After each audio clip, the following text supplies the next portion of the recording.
Қазіргі уақытта косметикалық хирургия қажеттілікті айналды. Және әркім өз қажеттіліктерін біледі. Косметикалық процедуралар шын жасалатын операциялардың нәтижелері белгілі бір деңгейде тұрақты болып табылады.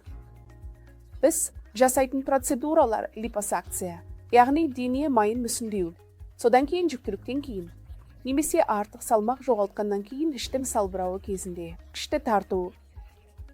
Сондықтан біз ішті тарту жасаймыз. Біз қалыпты кіндік пішінін қайтарамыз. Біз іштің пішінін, яғни скафоид ішін жасаймыз. Біз абдоминопластика жасаймыз.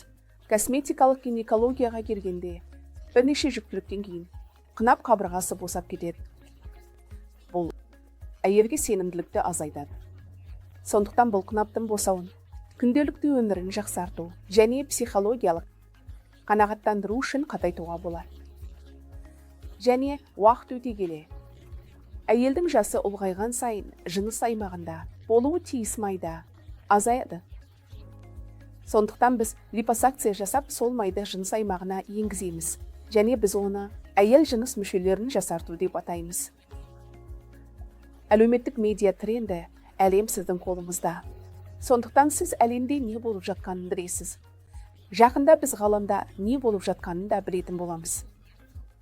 Сондықтан бұл саналы болу, сұлулық пен денсаулыққа деген өзіндік саналы болу. Сәнде.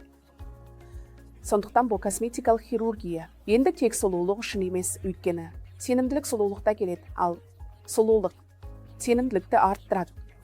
Сондықтан косметикалық хирургияны мен айтар едім, сенімділігін бірден арттырғысы келетіндерге міндетті түрде ұсынамын. Әрине, сенімділік ақылдан да керек. Косметикалық хирургия бірден сенімділік береді. Көп рахмет.